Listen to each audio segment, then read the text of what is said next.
नमस्कार, आप देख रहे हैं टोटल न्यूज। आपके साथ मैं हूं सौरभ जौहरी। हमारी खास पेशकश में आपका स्वागत है। हरियाणा में लोकसभा चुनाव को लेकर जहां बीजेपी चुस्त है तो वहीं कांग्रेस सुस्त ही नजर आ रही है। हरियाणा कांग्रेस में मीटिंगों के एक के बाद एक दौर देखने को मिले, मगर पार्टी लोकसभा की सभी सीटों पर उम्मीदवारों के नाम अभी तक फाइनल नहीं कर सकी।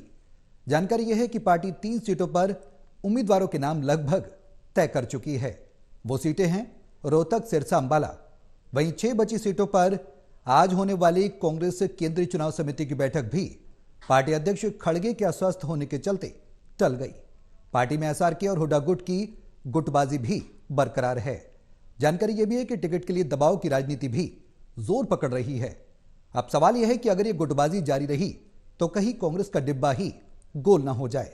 वहीं सवाल यह भी कि एक गुट को खुश करने के लिए अगर कहीं दूसरा गुट नाराज हो गया तो हरियाणा में कांग्रेस का भला कैसे होगा।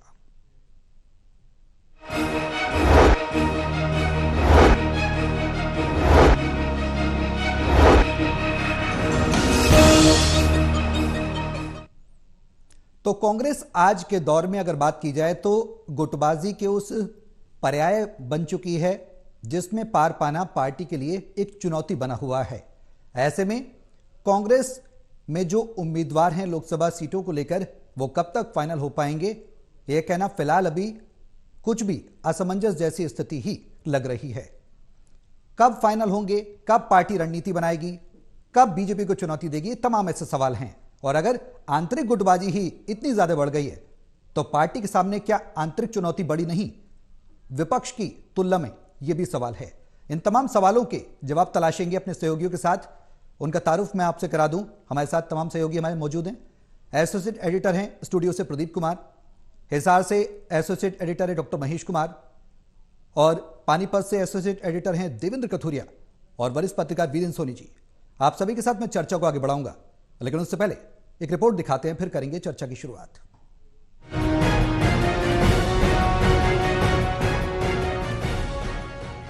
हरियाणा में कांग्रेस उम्मीदवारों के नाम अब तक फाइनल नहीं हो पाए हैं। आज होने वाली केंद्रीय चुनाव समिति सीईसी की वर्चुअल बैठक भी पार्टी अध्यक्ष मल्लिकार्जुन खड़गे के अस्वस्थ होने के चलते टल गई है। सीईसी की बैठक में आज हरियाणा में उम्मीदवारों के नाम पर भी मंथन होना था। दरअसल पिछले कई दिनों से हरियाणा में कांग्रेस उम्मीदवारों के नाम पर मंथन किया जा रहा है। पिछले दिनों सोनिया गांधी और मल्लिकार्जुन खड़गे की मौजूदगी में केंद्रीय चुनाव समिति की बैठक हुई थी, लेकिन उम्मीदवारों के नाम पर सहमति नहीं बन पाई। इसके बाद एक सब कमेटी बनाई गई। सब कमेटी ने अपनी रिपोर्ट आलाकमान को सौंप दी है। कहा जा रहा है कि हरियाणा में गुटबाजी के कारण अब तक लोकसभा उम्मीदवारों के नाम सामने नहीं आ पाए हैं। हरियाणा कांग्रेस में फिलहाल 2 गुट 2 खेमे दिखाई दे रहे हैं। एक हुड्डा गुट है तो दूसरा एसआरके गुट है। एसआरके गुट में रणदीप सुरजेवाला, किरण चौधरी, कुमारी शैलजा हैं। इसी कारण अब तक उम्मीदवारों के नाम पर पूरी तरीके से सहमति नहीं बन पाई है। फिलहाल हरियाणा में 3 सीटों पर उम्मीदवार लगभग तय हो गए हैं। देवेंद्र हुड्डा जहां रोहतक से चुनाव लड़ेंगे, वहीं कुमारी शैलजा का सिरसा से चुनाव लड़ना तय है, जबकि अंबाला से वरुण मुलाना का नाम तय हुआ है। बाकी बची 6 सीटों पर अब तक खींचतान चल रही है। इसमें करनाल, गुरुग्राम और हिसार की सीट पर ज्यादा जोर आजमाइश दिख रही है। हिसार सीट पर एसआरके ग्रुप जहां गजेंद्र सिंह के लिए प्रयासरत है, वहीं हुड्डा गुट जयप्रकाश के लिए पैरवी कर रहा है। इसी तरह करनाल सीट के लिए एसआरके गुट कांग्रेस के राष्ट्रीय सचिव वीरेंद्र राठौर को चाह रहा है, वहीं हुड्डा गुट चाणक्य पंडित को प्रत्याशी बनाने पर जोर दे रहा है। गुरुग्राम सीट के लिए दोनों गुट अपने अपने स्तर पर पैरवी कर रहे हैं। एसआरके गुट कैप्टन अजय यादव के लिए टिकट पर जोर दे रहा है, वहीं हुड्डा गुट राज बब्बर के नाम की पैरवी कर रहा है। वहीं भिवानी महेंद्रगढ़ सीट पर एसआरके गुट की दावेदारी श्रुति चौधरी को लेकर है, तो वहीं हुड्डा गुट राव दान सिंह की पैरवी कर रहा है। इस बीच किरण चौधरी के आज कांग्रेस की पूर्व अध्यक्ष सोनिया गांधी से मुलाकात की खबरें भी सामने आई हैं। चर्चा है कि हुड्डा खेमा श्रुति चौधरी के बजाय किरण चौधरी को लोकसभा चुनाव लड़ाने के लिए तैयार है। बहरहाल हरियाणा में सीटों का मसला अब कांग्रेस आलाकमान सुलझाएगा। प्रभारी दीपक बाबरिया का कहना है कि अगले 2 से 3 दिन में हरियाणा की लिस्ट जारी हो सकती है। कैमरामैन पवन शर्मा के साथ प्रदीप कुमार, टोटल न्यूज, दिल्ली।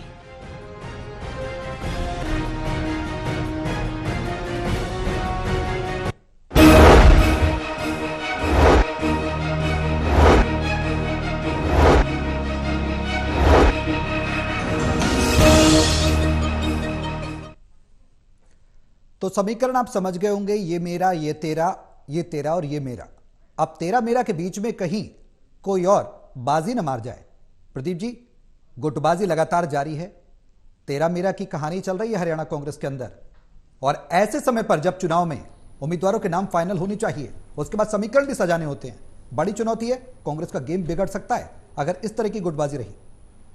देखिए बिल्कुल, और लोकसभा चुनाव का बिगुल बजा हुआ है। हरियाणा में 9 सीटों पर उम्मीदवारों का चयन करना है और इससे पहले जो खींचतान देख रही हैं, निश्चित तौर पर ये एक ऐसी खींचतान है जो हरियाणा की राजनीति का पर्याय रही है, क्योंकि हरियाणा में गुटबाजी ना हो और हरियाणा में राजनीति अलग अंदाज से ना हो तो हरियाणा की राजनीति की बात अधूरी लगती है। और इसलिए इस बार भी लोकसभा चुनाव के मुकाबले में ये मुकाबला देखने को मिल रहा है। लेकिन ये बात अगर देखें आप, टिकटों के लिए जो खींचतान है, एक गुट दूसरा गुट, एसआर के गुट बनाम हुड्डा गुट, इसकी चर्चाएं हैं, तो ये जरूर है कि ये सवाल बड़े अहम हो जाते हैं और इसलिए आला कमान यहाँ पर सब कमेटी बनाता है, इसमें चर्चा होती है। लेकिन शैलजा और रणदीप सुरजेवाला दूरी बनाते हैं, उन्होंने पहले ही आला कमान को बता दिया। फैक्ट वाइज जो रिपोर्ट आई थी, यानी उम्मीदवार किसके पक्ष में कौन उम्मीदवार हो सकता है। लेकिन सबसे बड़ा सवाल जो यहाँ पर एसआर के गुट की ओर से है कि सोनीपत जैसी महत्वपूर्ण सीट, इसके अलावा जिन सीटों पर, जब करनाल जैसी महत्वपूर्ण सीट जहाँ पर पूर्व मुख्यमंत्री चुनाव लड़ रहे हैं, वहां पर उम्मीदवार देने में तो आगे बढ़त नहीं बनाई हुड्डा गुट ने। लेकिन दूसरी सीटों पर जहां दूसरे एसआर के गुट के नेता थे, वहां पर उन पर नजरें उन्होंने जमा ली और ये समीकरण बिगाड़ने की कोशिश है, क्योंकि हरियाणा में पार्टी को एकजुट होकर चुनाव लड़ना चाहिए, ये कहा जा रहा है। लेकिन हमारी जब बातचीत चल रही थी तब ये निश्चित तौर पर निकल कर आ रहा है कि ये जो हरियाणा का चुनाव है और जिस तरीके से यहाँ पर समीकरण बदले हुए हैं, हरियाणा में सत्ता परिवर्तन हुआ है, यानी जो मुख्यमंत्री का बदलाव हुआ है, अगर देखें इसमें तो नई टीम के साथ अब नायब सेनी मुख्यमंत्री हैं, पूर्व मुख्यमंत्री चुनाव लड़ रहे हैं, लेकिन उनके खिलाफ कौन उम्मीदवार होगा ये अभी तक साफ नहीं है और इसमें कई नाम चर्चाओं में आ रही हैं। तो सबसे पहला सवाल ये है कि आखिर ये उलझने सुलझाने के लिए कब तक पार्टी ये तय करेगी। फिलहाल आला कमान को ये तय करना होगा। बिल्कुल, चुनौती बड़ी है महेश, गंभीरता नजर नहीं आ रही। गंभीरता की बात की जाए, पार्टी हित की बात की जाए, वो कहीं दूर दूर तक नजर नहीं आ रहा।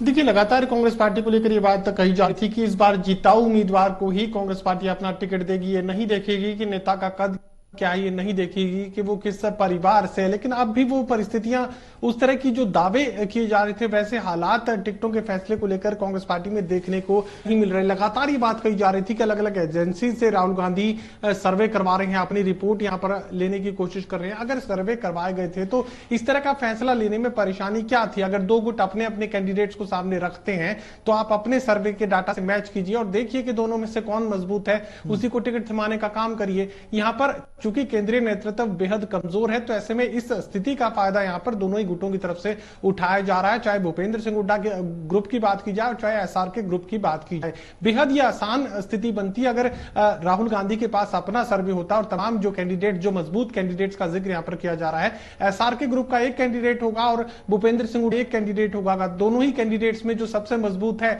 आपकी, यानी राहुल गांधी जो उसमें जो भी मजबूत हो उसे वो टिकट थमाने का काम पार्टी ये काम पार्टी नेतृत्व नहीं कर पा रहा है। या तो सर्वे पर, अपने ही सर्वे पर राहुल गांधी और उनकी टीम को भरोसा नहीं है, या उस सर्वे रिपोर्ट पर काम करने की जो एक फ्रीडम है, मुझे लगता है कि वो राहुल गांधी के पास नहीं है। यहां पर नीचे दब दिया है, आप खुद ही फैसला कीजिए, आप खुद ये तय कीजिए, आप के पास भेजना है तो फिर सीसी की जरूरत क्या है? फिर तो सिर्फ ऑथराइज्ड सिग्नेटरी वाली बात है कि वहां पर साइन किया और उस टिकट को रिलीज कर दिया। अगर कोई संशय की है, 2-3 नाम टकराव की अगर स्थिति है, तो पार्टी खुद ये सुनिश्चित करे कि तीनों में या दोनों में जिताऊ कौन सा है, उसी को टिकट थमा दे। लेकिन यहां पर अंदर का जो घमासान है इतना ज्यादा है और पार्टी नेतृत्व पूरी तरह बेबस, और यही स्थिति अब भी देखने को मिल रही है। जिताऊ उम्मीदवार के पास टिकट पहुंच पाएगा, मुझे शक इस बात पर बना हुआ। कल भी लगातार हमने इसी बात का जिक्र कर रहा था कि जिताऊ उम्मीदवार तक टिकट पहुंचा पाने में कांग्रेस क्या कामयाब हो पाएगी? जो परिस्थितियां इस वक्त कांग्रेस पार्टी के फेवरेबल बनी हैं, बदले क्या उन परिस्थितियों का फायदा कांग्रेस पार्टी असल मायनों में ले पाएगी? बिल्कुल, ये बड़ा सवाल है कि क्या कांग्रेस उन परिस्थितियों का फायदा ले पाएगी, क्या एंटी इनकम्बेंसी का भी फायदा विपक्ष उठा पाएगा? ये तमाम बड़े सवाल हैं। देवेंद्र, स्थिति जो बनी हुई है उसको देखकर क्या लग रहा है? क्या टिकट फाइनल हो जाएंगे? क्योंकि दीपक बावरिया कह रहे हैं जल्द हो जाएंगे, ये जानकारी मिल रही है, लेकिन स्थिति जो है वो खींचतान की नजर आ रही है। देखिए सौरभ, पहले कांग्रेस के प्रभारी ये कह रहे थे कि पहले नवरात्र या दूसरे नवरात्र पर कांग्रेस उम्मीदवारों की पूरी नहीं तो एक आधी अधूरी लिस्ट जरूर सामने आएगी, कुछ उम्मीदवार घोषित कर दिए जाएंगे। नवरात्र भी आज खत्म हो गया, आज अष्टमी थी, लेकिन कांग्रेस की परेशानियां लगातार बढ़ रही है। जो मेरे को खबर है, कोशिश कर रहे थे कि उनके जो कट्टर समर्थक है, जो भूपेंद्र हुड्डा को अपना नेता मानते हैं, जैसे जेपी के अलावा राज बब्बर को टिकट दिलवाना चाह रहे थे गुरुग्राम से, करण सिंह दलाल जो रिश्तेदार है भूपेंद्र हुड्डा के, राव दान सिंह, जो बड़े बड़े नाम है, चाणक्य पंडित हुड्डा पहले ही कर रहे थे, लेकिन नाम को कहीं ना कहीं दरकिनार किया गया। और ऐसा कि ग्रुप जहां तक मेरे को लग रहा है कि कुमारी शैलजा भी अपने स्टैंड पर अड़ी हुई है और साथ दे रहे रणदीप सुरजेवाला। तो दोनों ग्रुप कोशिश करें कि जो उनको अपना नेता मानते हैं, अपने समर्थकों को जो टिकट की लाइन में है, उनकी पैरवी करें। लेकिन अभी दोपहर तक की खबर यह है कि मेरे सूत्र बता रहे कि अब राहुल गांधी ये करेंगे कि एआईसी का जो सर्वे हुआ है, एआईसी के सर्वे को आधार बनाकर अब शायद कोई अब सीईसी की मीटिंग नहीं होगी, ना किसी से मिला जाएगा, ना किसी से बात की जाएगी। एआईसीसी का जो सर्वे रिपोर्ट है, उस आधार पर उसको मेरिट मानकर शायद टिकटों का ऐलान कर दिया जाए। टिकटों का ऐलान आज भी हो सकता है, 1-2 दिन में भी हो सकता है, लेकिन ये तय है कि शायद अब सीईसी की मीटिंग नहीं होगी हरियाणा को लेकर, और शायद किसी को पैरवी करने की या किसी से बातचीत करने की अब वो गुंजाइश खत्म हो गई है। कहा यह जा रहा है कि राहुल गांधी की इंटरवेंशन रहेगी। तो लगातार देरी होने के कारण आज आपको बताऊं, टोटल टीवी से एक खास मुलाकात में मनोहर लाल जो करनाल से बीजेपी प्रत्याशी है, उन्होंने कहा कि मेरे को तो मजा ही नहीं आ रहा, मैदान में मेरे अलावा कोई है ही नहीं। कांग्रेस का जो भी आए सामने आए तो प्रचार में भी और लड़ाई लड़ने में भी मजा आएगा। तो मनोहर लाल ने भी आज चुटकी ली है कि सामने कोई है नहीं, कैसे कोई मजा ही नहीं आ रहा चुनाव का। तो कुल मिलाकर मेरे को ये लगता है गुटबाजी पूरी तरह से दोनों गुटों के जो है गुटबाजी के कारण ये डिले हुआ है और उठा पटक का दौर अभी चल रहा है। और जिस तरीके से एक सूत्र मेरे बता रहे कि हो सकता है कि जो नाम अभी शामिल है पैनल में, जो नाम शामिल है उसको उसमें भी बहुत सारा एकदम रद्दोबदल हो सकता है। और राहुल गांधी की फाइनल इंटरवेंशन उसकी भी मेरे को लगता है ऐसा हो सकता है। लेकिन अब एआईसी को आधार मानकर शायद कांग्रेस कोई फैसला करेगा, मीटिंग अब नहीं होगी। फैसला कब होता है, ऐलान कब होता है, आज हो सकता है, 1-2 दिन में होता है। कुल मिलाकर कांग्रेस कार्यकर्ताओं की हरियाणा में बात करें, जो टिकट की लाइन में नेता थे, उनके समर्थकों में मायूसी जरूर है, क्योंकि बीजेपी वाली चुटकी ले रहे हैं कि जो ना कमेटियां बना पाए और जो उम्मीदवार टाइम से घोषित कर पाए, वो सरकार क्या बनाएंगे, सरकार के चलाएंगे। बिल्कुल वीरेंद्र जी, चुनौती बड़ी है। चौधरी बीरेंद्र सिंह जब वापस आए पार्टी में, कांग्रेस में, तो यह लगा कि सब एकजुट हैं, ऑल इज वेल, क्योंकि रणदीप सुरजेवाला, हुड्डा, तमाम दिग्गज नेता, शैलजा सर, सबके सब एक गुट, जो 2 गुटों में बटे हुए थे, वो एक मंच पर नजर आ रहे थे। अब क्या यह माना जाए कि वो महज एक दिखावा था, आंतरिक खींचतान अभी भी जारी है? और बड़ी चुनौती यह है कि बीजेपी से लड़ने से पहले एसआरके वर्सेस हुड्डा गुट, इसको पहले सॉल्व करना होगा, हल करना होगा। देखिए, मतलब कांग्रेस का हाईकमान तो टिकटें तय कर नहीं पा रहा। जो पार्टी के नेता हैं वो अपनी टिकट खुद ही घोषित कर रहे हैं। चौधरी वीरेंद्र सिंह कह रहे हैं कि उनका बेटा बजेंद्र सिंह हिसार से चुनाव लड़ेगा, क्योंकि जननायक जनता पार्टी ने 5 टिकटों की घोषणा कर दी है। हिसार से नैना चौटाला चुनाव लड़ने जा रही है। तो इस तरह कांग्रेस तो अपनी टिकटों की घोषणा कर नहीं पा रही। अब देखिए, कांग्रेस ने तो बहुत पहले अपने ऑब्जर्वर भेज दिए थे। ऑब्जर्वर जब भेज दिए थे, बहुत पहले से ये प्रक्रिया शुरू हो गई, तो उनकी रिपोर्ट कहां है? तो कांग्रेस ने अपने आप सर्वे भी कराए होंगे, उस सर्वे की रिपोर्ट कहां है? मतलब जब हाईकमान ही फैसला नहीं कर पा रहा, तो ये तय कौन करेगा कि उम्मीदवार कौन हो? देर सवेर उम्मीदवार तो तय होंगे ही, लेकिन इससे कार्यकर्ताओं का मनोबल गिर गया है। जिन्होंने चुनाव लड़ना है उनको पता ही नहीं है।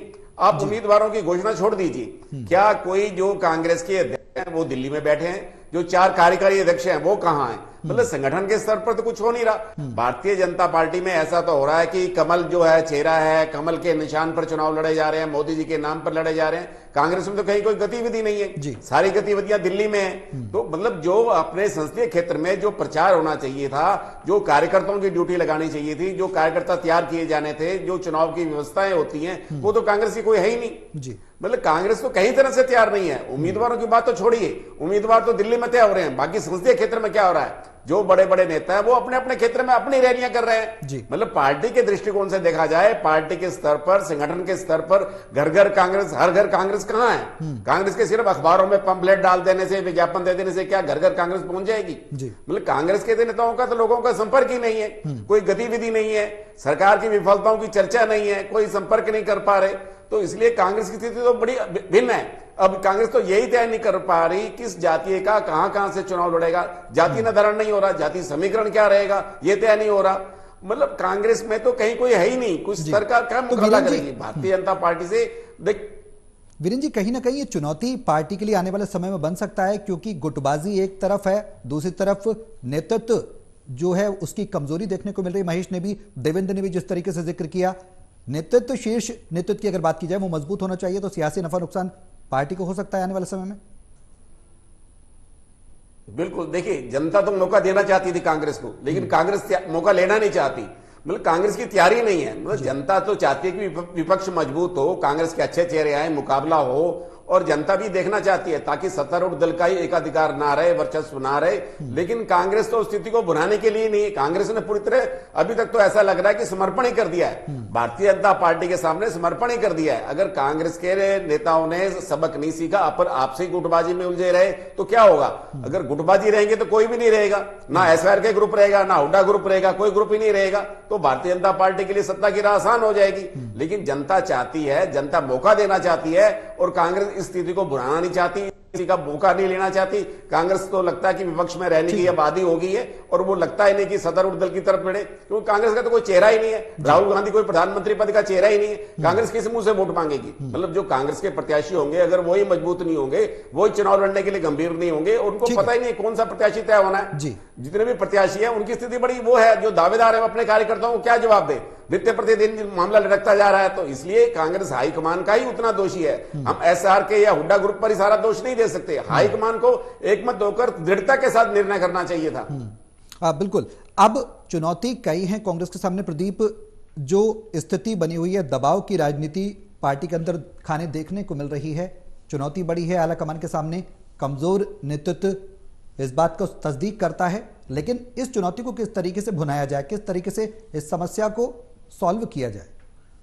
देखिए, बिल्कुल कई बातें हुई हैं, कई चर्चाएं निकली हैं, और सर्वे की बात हुई है, गुटबाजी की बात हुई है। लेकिन सबसे बड़ा सवाल है कि हाईकमान आखिर क्यों अभी तक निर्णय नहीं ले रहा है। और जहां तक राहुल गांधी को इंटरवीन करना होगा, तो वजह यही है क्योंकि खुद अगर देखें आप, सिटिंग सांसद थे बजेंद्र सिंह, हिसार से वो बीजेपी छोड़ते हैं, कांग्रेस में शामिल हो जाते हैं, तो ये तय मान लिया जाता है कि बजेंद्र सिंह हिसार का चुनाव लड़ेंगे। लेकिन ऐसा नहीं हो पा रहा है। तो ये परिस्थितियां जो बदली हैं, क्यों बदली हैं, क्या वजह रही है? गुटबाजी इसकी वजह है, या फिर आला कमान पर भरोसा नहीं है? क्योंकि वो आला कमान के भरोसे के बाद आए हैं, और उन्होंने बातचीत में कहा भी कि राहुल गांधी से, क्योंकि विदेशी स्टैंडिंग कमेटी की जो मीटिंग होती है उसमें विदेश मामलों की, उसमें खुद बजेंद्र सिंह भी हैं, और उन्होंने पूछा राहुल गांधी ने एक बार उनसे कि आप यहाँ खुश नहीं है शायद। उन्होंने फिर अपने दिल की बात बताई, और वो ये वापसी की राह ऐसे बनी, ऐसी जानकारी हमें मिली है। तो ये अब जब अगर टिकट नहीं मिलता है हिसार से, जबकि खुद बीरेंद्र सिंह ने कह दिया, उनकी पत्नी प्रेमलता ने कह दिया, जब कांग्रेस का हाथ थामा तब उन्होंने साफ कर दिया था कि हिसार से वो लड़ना चाहेंगे। तो अगर इस सीट पे भी पेच फंसता है तो निश्चित तौर पर बड़े सवाल खड़े होंगे।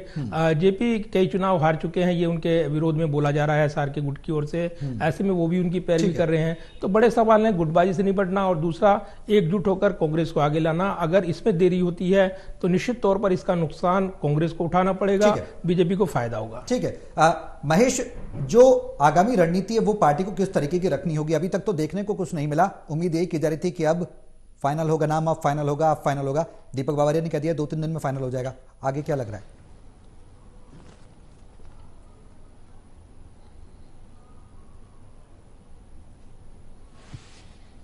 देखिए, मुझे लगता है कि राहुल गांधी को खुद सर्वे के आधार पर यह तय कर देना चाहिए कि जो भी जिता उम्मीदवार है उसको टिकट थमाने का काम करे। अगर उम्मीदवार मजबूत होगा तो ही आपकी उम्मीद बची रहेगी। अगर कमजोर जो है चुनाव मैदान में उतार दिया जितनी भी एकजुटता दिखाई है कोई खास फायदा नहीं मिल पाएगा।